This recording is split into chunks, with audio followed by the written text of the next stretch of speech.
Hello बच्चों, स्वागत है सभी लोगों का आज के क्लास में। तो बाबू वीडियो को पूरा देखना है, ठीक है। पार्ट नंबर 2 है class 8 science chapter cell structure and function का। पार्ट नंबर 2 है जिसमें आज हम लोग को जानना है नंबर ऑफ सेल के बारे में, यानी कि सेल में कितने नंबर परसेंट रहते हैं बाबू। सेल जो होता है वो कितने नंबर ऑफ सेल से मिलकर बना हुआ रहता है, ठीक है। तो चलिए ध्यान दीजिएगा बाबू, और बुआ लास्ट तक जरूर देखना है, ठीक है। नंबर ऑफ सेल टॉपिक का नाम क्या है, नंबर ऑफ सेल। ध्यान दीजिएगा 4 पॉइंट लिखा हुआ है, अगर 4 पॉइंट आप देख लीजिएगा तो आपको नंबर ऑफ सेल पूरा क्लियर हो जाएगा कि ऑर्गेनिज्म जो होते हैं वो कितने नंबर ऑफ सेल से मिलके बने हुए रहते हैं। बहुत सारा ऑर्गेनिज्म होता है जो एक सेल से मिलके बना रहता है, बहुत सारा ऑर्गेनिज्म होता है जो एक से ज्यादा सेल से मिलके बना रहता है। तो सारे चीजों के बारे में इस क्लास में जानना है बाबू।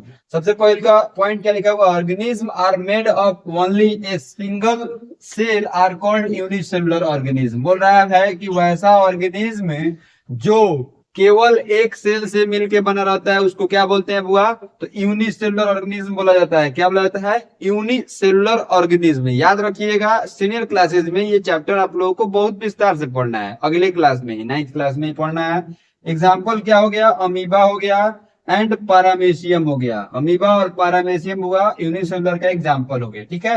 और भी बहुत सारे एग्जाम्पल होते हैं बुआ। अमीबा का नाम आप लोग सुने होइएगा, अमीबा को पिक्चर देखे होइएगा, ठीक है।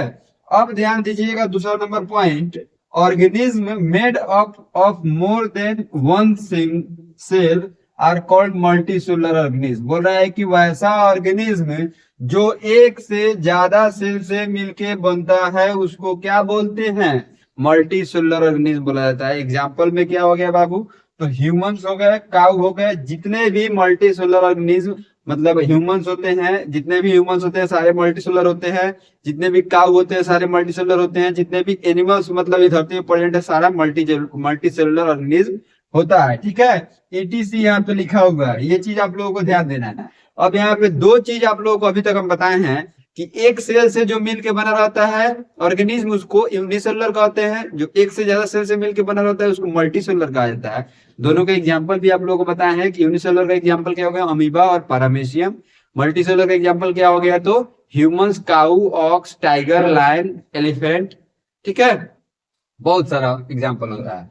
अब यहाँ पे दो बहुत ही इंपॉर्टेंट पॉइंट लिखा हुआ है, ध्यान दीजिएगा। The smallest cell is 0.1 to 0.5 micrometre. बोल रहा है कि जो सबसे छोटा बउआ सेल जो होता है उसका साइज कितना होता है, तो 0.1 से लेके 0.5 के बीच में होता है, जिसको माइक्रोमीटर या म्यूमीटर भी कहा जाता है, ठीक है ना। बहुत ही छोटा सेल होता है, जो स्मॉलेस्ट सेल होते हैं वो इतना छोटा होता है कि आपको इस आंख से नहीं दिखाई देता है। उसके लिए हम लोगों को क्या जरूरत पड़ता है, तो माइक्रोस्कोप का जरूरत पड़ता है, वो हाई पावर का माइक्रोस्कोप, नॉर्मल माइक्रोस्कोप से भी नहीं दिखता है। ध्यान दीजिएगा अगला पॉइंट क्या लिखा हुआ है, the largest cell of size 170 mm into 130 mm which is the egg of an ostrich. बोल रहा है कि जो लार्जेस्ट सेल होता है उसका साइज कितना होता है, तो 170 mm से लेके 130 mm तक होता है। जो बोगा क्या चीज का अंडा होता है, तो ऑस्ट्रिच का अंडा होता है। सबसे बड़ा अगर कोई सेल होता है बुआ तो ऑस्ट्रिच का अंडा, जिसका मतलब कितना साइज कितना लिखा हुआ है, तो 170 mm से 130 mm तक उसका साइज होता है, ठीक है। तो चलिए आज के क्लास में हम लोग नंबर ऑफ सेल के बारे में जाने, पूरा बढ़िया से क्लियर हो गया होगा बाबू। स्मॉलेस्ट सेल जो होता है उसका साइज 0.1 से 0.5 माइक्रोमीटर होता है, जो बैक्टीरिया का साइज होता है वो है, जिसको हम लोग क्या बोलते हैं, बैक्टीरिया बोला जाता है। दूसरा नंबर यहाँ पे पॉइंट था बहुत महत्वपूर्ण, the largest cell of size 170 to 130 mm which is the egg of an ostrich. जो कि किसका साइज होता है, तब हुआ एग होता है ऑस्ट्रिच का, ठीक है, जो सबसे बड़ा सेल होता है। तो चलिए आज की क्लास में हम लोग बहुत बुआ बढ़िया से ये 4 पॉइंट को क्लियर किए। मिलते हैं पार्ट नंबर 3 में, तब तक के लिए आप अपना बहुत ख्याल रखिएगा।